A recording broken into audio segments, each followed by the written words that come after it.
Assalamualaikum warahmatullahi wabarakatuh. Saya Lulu Rahmawati, NIM 182111312 dari program Studi Hukum Ekonomi Syariah kelas 6I. Di video kali ini merupakan video saya untuk memenuhi tugas individu dari mata kuliah Kewirausahaan Islam. Di video ini saya akan menjelaskan tentang rencana bisnis atau ide bisnis saya tentang teh Daujabi. Pada penasaran nggak apa sih teh Daujabi itu? Nah, sebelum saya menjelaskan tentang apa itu teh Daujabi, sebelumnya saya akan menjelaskan terlebih dahulu nih. Di video ini saya akan menggunakan konsep bisnis modal kanvas untuk menjelaskan tentang rencana bisnis saya mengenai teh Daujabi tersebut. Kalian udah pada tahu belum nih apa itu bisnis modal kanvas? Oke, tanpa menunggu lama lagi, kita langsung saja menuju apa itu bisnis modal kanvas dan juga elemen-elemen yang ada di dalamnya. Oke, selanjutnya adalah tentang teh Daujabi. Apa sih teh Daujabi itu? Nah, teh Daujabi ini singkatan dari teh daun jambu biji, yaitu suatu produk minuman yang terbuat dari bahan dasar daun jambu biji. Nah, bisnis teh Daujabi ini merupakan suatu inovasi baru dalam produk minuman teh, namun menggunakan bahan dasar selain dari tanaman teh, yaitu dengan menggunakan daun jambu biji. Nah, yang kedua yaitu tentang kenapa sih membuat teh Daujabi. Nah, alasan kenapa saya membuat ide bisnis tentang teh Daujabi ini, yang pertama karena tingginya minat masyarakat Indonesia dalam mengkonsumsi teh. Bisa kita lihat bahwasanya teh itu udah awam ya di Indonesia, udah umum. Hampir semua kalangan itu mengkonsumsi teh, baik dari anak kecil, orang dewasa, bahkan orang tua, baik dari rakyat miskin, menengah, ataupun pejabat-pejabat tinggi di negeri ini, hampir semuanya itu mengkonsumsi teh. Nah, dari sinilah saya kemudian termotivasi untuk membuat suatu inovasi baru atau produk baru yang juga merupakan minuman teh. Dan tetapi saya mencoba mengganti dari bahan dasar teh tersebut yang berupa daun teh menjadi daun jambu biji. Karena menurut saya teh dari daun jambu biji itu juga mempunyai sejuta manfaat, karena banyaknya kandungan yang ada di dalam teh daun jambu biji tersebut. Selain itu, saya juga melihat banyaknya perkebunan jambu di wilayah Ngargoyoso. Akan tetapi, pengelolaan daripada tanaman jambu itu sendiri belum dilakukan secara maksimal. Karena biasanya jambu itu kan hanya diambil buahnya untuk dikonsumsi, baik itu konsumsi secara langsung, dibuat jus, ataupun dijadikan olahan lainnya. Namun, seringkali kita melupakan bagian lain daripada pohon jambu tersebut, seperti hanya daun jambu itu sendiri. Padahal di daun jambu itu sendiri ada kandungan total fenol, flavonoid, tanin, antioksidan, dan vitamin lainnya yang sangat bermanfaat untuk meredakan diare, menurunkan kolesterol, menjaga kestabilan gula darah, dan juga dapat mencegah kanker. Sehingga sangat disayangkan jika pengelolaan daripada daun jambu biji itu tidak dilakukan secara maksimal atau belum dilakukan secara efektif. Selanjutnya adalah tentang logo untuk kemasan produk teh Daujabi. Berikut adalah desain daripada kemasan produk teh Daujabi yang akan kita terbitkan nanti. Baik, selanjutnya adalah tentang bisnis modal kanvas atau BMC. Dalam memaparkan tentang rencana bisnis saya ini, saya menggunakan konsep bisnis modal kanvas untuk menjelaskan tentang rencana bisnis saya tersebut. Nah, apa sih bisnis modal kanvas itu? Bisnis modal kanvas merupakan suatu strategi atau rencana kerja yang membahas mengenai model bisnis yang disajikan dalam bentuk visual berupa kanvas lukisan yang terdiri dari 9 elemen.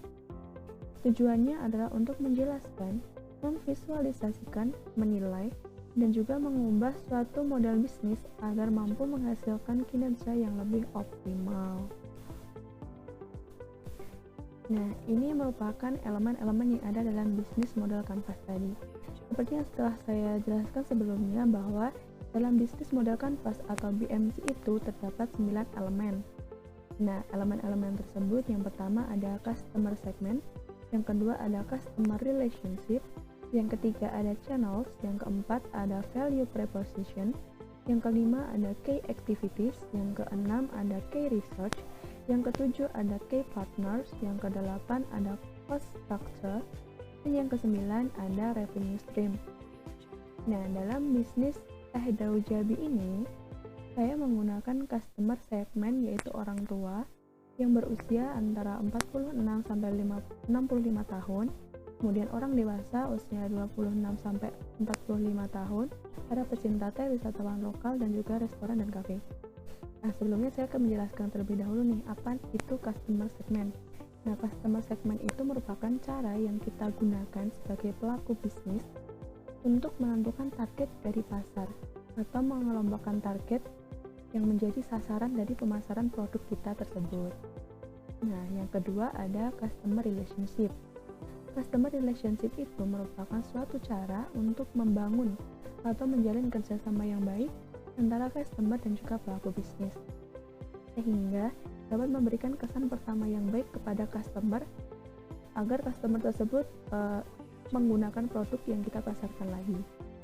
Nah, dalam teh Daun Jabi ini saya dalam membangun hubungan dengan customer, saya memberikan potongan harga atau diskon, memberikan promo buy two get one, dan memberikan promo giveaway di media sosial.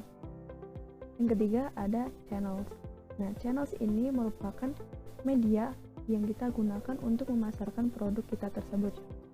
Nah, dalam bisnis Daun Jabi, saya menggunakan e-commerce atau online shop. Yang kedua melalui media sosial. Yang ketiga melalui toko oleh-oleh yang ada di sekitar kita, terutama di wilayah Ngargoyoso.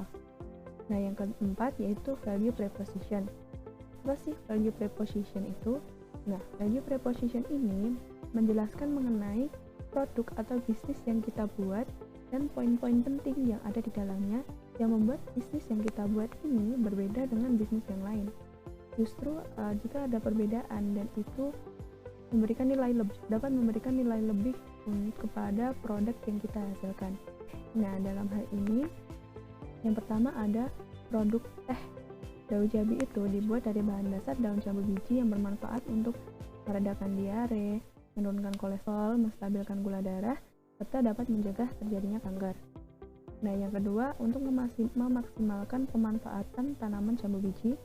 Yang ketiga meningkatkan daya saing produk oleh-oleh khas Ngargoyoso Karanganyar. Yang kelima adalah key activities.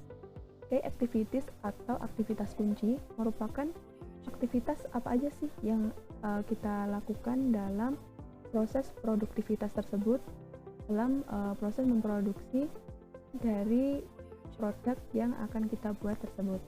Nah, yang pertama adalah memetik daun jambu dari perkebunan. Yang kedua mengeringkan dan mengelola bahan menjadi produk teh. Yang ketiga marketing atau pemasaran. Yang keempat ada pendistribusian produk. Nah, yang selanjutnya ada key research. Key research ini merupakan sumber daya apa aja sih yang dimiliki oleh perusahaan, atau sumber daya apa aja sih yang akan direncanakan oleh perusahaan tersebut. Nah, dalam bisnis teh Daun Jabi ini, key research-nya itu ada lahan perkebunan jambu biji, yang kedua ada financial, yang ketiga ada aset produksi, dan yang keempat ada sumber daya manusia atau SDM.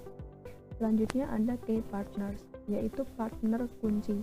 Nah, maksud dari partner kunci ini adalah siapa saja sih yang menjadi mitra bisnis daripada produk teh Daun Jabi ini.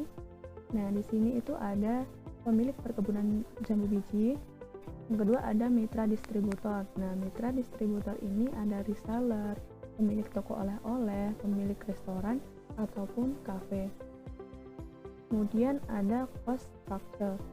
Nah, apa sih cost structure itu? Cost structure merupakan rincian biaya yang dibutuhkan dalam kegiatan produksi produk tersebut. Nah, biaya-biaya ini Dalam pembuatan teh daun jambi tersebut itu ada biaya bahan baku, biaya pengolahan produk, ada biaya kemasan atau packaging, ada biaya marketing, dan juga gaji pegawai.